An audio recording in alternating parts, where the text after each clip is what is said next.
But I started my musical career on my very first day of high school. I was sitting in homeroom on that first day, and the person that sat behind me tapped me on the shoulder and said, "Hey, my name is Steve. I play guitar." He said that I should get a bass, because then we could form a band and we could meet some girls. It sounded like a great idea for a 9th grader. Especially a 9th grader with a large Star Wars collection. That is true. Until I met you, that was never a plus. But I did just that. I got myself a bass. My friend Steve and I and 3 classmates, we formed a band. We were called the Spud Muffins. Yeah. We had the coolest poster ever. It was 5 potatoes with our faces drawn on them.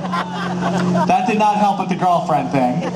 But we did play a lot of house shows and parties, and we rented out the VFW, and we played a bunch of shows all throughout high school, and I learned so much about music.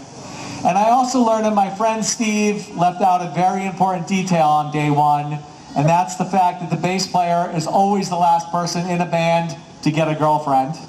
Lead singer, guitar player, drummer, merch person, sound people, and then maybe the bass player. But I love playing bass. I stuck with it all through high school, and then I found myself at RPI going to college. And I found myself auditioning for a disco cover band in a creepy dark basement in Latham, New York. And this beautiful young lady auditioned for that same band on the same day. We both made it into that band, and I would say about 5 to 10 minutes later, I fell madly in love with Melanie. Because why wouldn't you?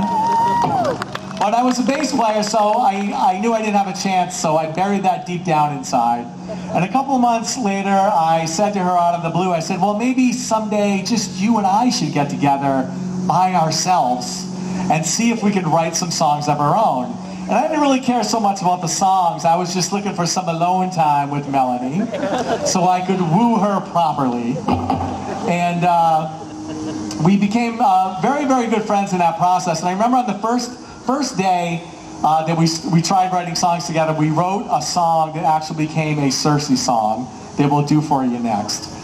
But after a couple of months, I got my nerve up and I asked her out on a date. Because that's what people did in the late 1900s.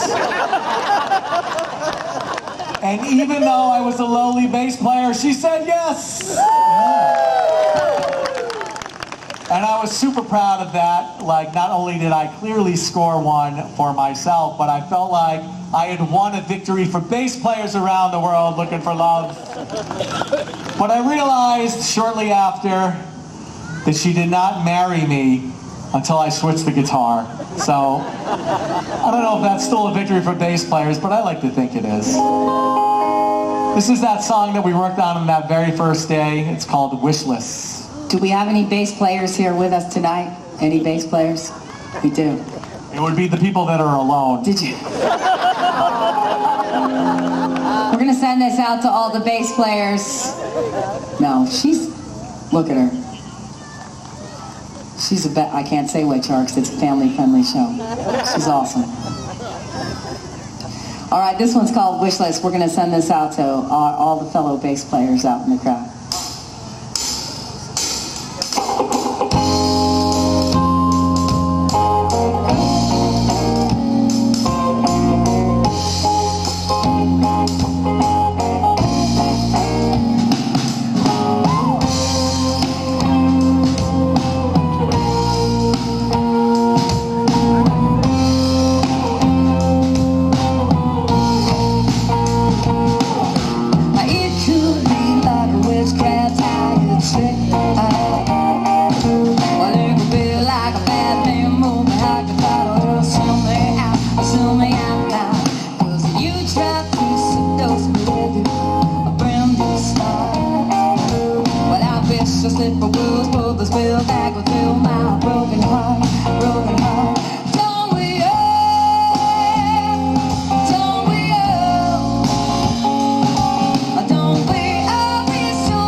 Sometimes we will wish.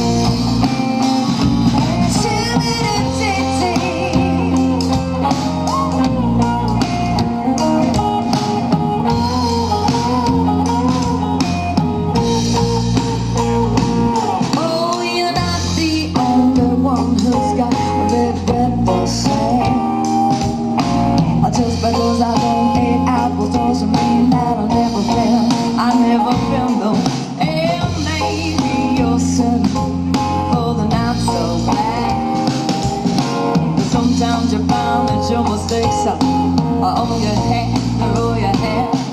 Don't we all, don't we all, don't we all be so tired we were wishless?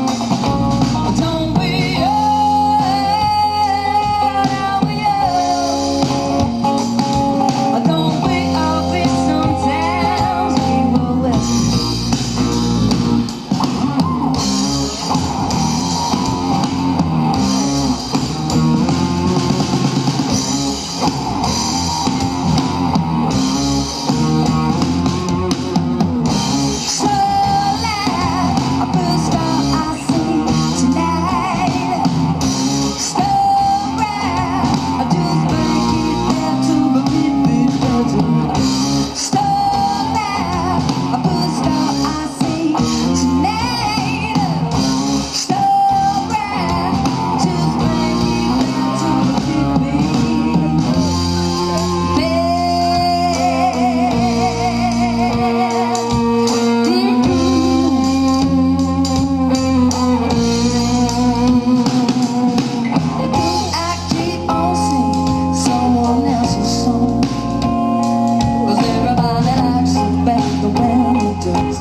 Or do you forget about those dreams of love? Sometimes you get stuck just filling in the holes where the kisses stuck. So don't we all, don't we all, don't we all be sometimes we were wishless? Don't we all, don't we all, don't we all be sometimes we were wishless? Will I wish I make, I wish my pills are on, that's all I see tonight. I wish I make, I wish my dose of wisdom on the wisdom on, that's all will I wish I make. I wish my pills are on, that's all I see tonight. I wish I make, I wish my dose of wisdom on, that's all. Come on. Looking fierce, ladies, come on.